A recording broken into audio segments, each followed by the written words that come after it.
ಪ್ರಿಯರೇ, ತಪಸ್ಸು ಕಾಲದ ಅಭಿಷೇಕಕ್ಕೆ ನಿಮಗೆ ಸ್ವಾಗತ. ಇಂದು ನಾವು ಮಾತನಾಡಲಿರುವ ವಿಷಯ ನಂಬಿಕೆ. ನಂಬಿಕೆ ಎಂಬುದು ಅತ್ಯಮೂಲ್ಯವಾದುದು, ಏಕೆಂದರೆ ನಂಬಿಕೆ ಇಡುವವನು ಏನನ್ನಾದರೂ ಸಾಧಿಸಬಲ್ಲನು.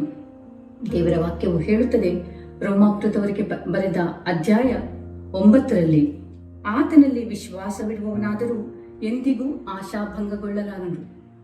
ಹೌದು, ಯೇಸು ಕ್ರಿಸ್ತರು ಹೇಳುತ್ತಾರೆ, ನಿನ್ನ ವಿಶ್ವಾಸವೇ ನಿನ್ನನ್ನು ಗುಣಪಡಿಸಿತು. ಹೌದು, ನಾವು ನಂಬಿಕೆಯು ದೇವರಿಗೆ ಸಂಪೂರ್ಣ ಶರಣಾಗತಿ ಮತ್ತು ಆತನ ವಾಕ್ಯದ ಮೇಲಿನ ಭರವಸೆಯಾಗಿದೆ.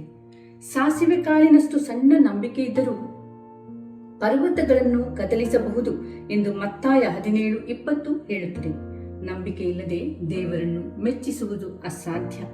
ನಿಜವಾದ ನಂಬಿಕೆಯು ದೇವರ ವಾಕ್ಯವನ್ನು ಕೇಳುವುದರಿಂದ ಬರುತ್ತದೆ ಮತ್ತು ಸ್ವಂತ ಬುದ್ಧಿಯನ್ನು ಅವಲಂಬಿಸದೆ ದೇವರಲ್ಲಿ ಮಾತ್ರ ವಿಶ್ವಾಸವಿಡಬೇಕೆಂದು ಬೋಧಿಸುತ್ತದೆ. ಮತ್ತಾಯ 17:20-21 ಸಾಸಿವೆ ಕಾಳಿನಷ್ಟು ನಂಬಿಕೆ ನಿಮಗೆ ಇರುವುದಾದರೆ ಈ ಬೆಟ್ಟಕ್ಕೆ ಇಲ್ಲಿಂದ ಅಲ್ಲಿಗೆ ಹೋಗು ಎಂದು ಹೇಳಿದರೂ ಅದು ಹೋಗುವುದು. ಹಾಗೆಯೇ ರೋಮಾಪುರದವರಿಗೆ ಬರೆದ ಅಧ್ಯಾಯ 10:17 ವಾಕ್ಯ ದೇವರ ವಾಕ್ಯವನ್ನು ಕೇಳುವುದರಿಂದಲೇ ನಂಬಿಕೆ ಬರುವುದು ಎಂದು ಹೇಳುತ್ತದೆ. ಜ್ಞಾನೋಕ್ತಿ 3:5 ಪೂರ್ಣ ಹೃದಯದಲ್ಲಿ ಕರ್ತನಲ್ಲಿ ಭರವಸೆ ಇಡು. ಹೆಬ್ರಿಯರಿಗೆ ಬರೆದ ಪತ್ರಿಕೆ 11:6 ಹೇಳುತ್ತದೆ, ನಂಬಿಕೆ ಇಲ್ಲದೆ ದೇವರಿಗೆ ಇಷ್ಟವಾಗುವುದು ಅಸಾಧ್ಯ. ನಂಬಿಕೆಯು ಮೂಢನಂಬಿಕೆಯಲ್ಲ, ಬದಲಾಗಿ ಸರಿಯಾದ ಮಾಹಿತಿ ಮತ್ತು ಸತ್ಯದ ಆಧಾರದ ಮೇಲೆ ನಿಂತಿರಬೇಕು. ದೇವರಿಗೆ ಶರಣಾಗತಿ.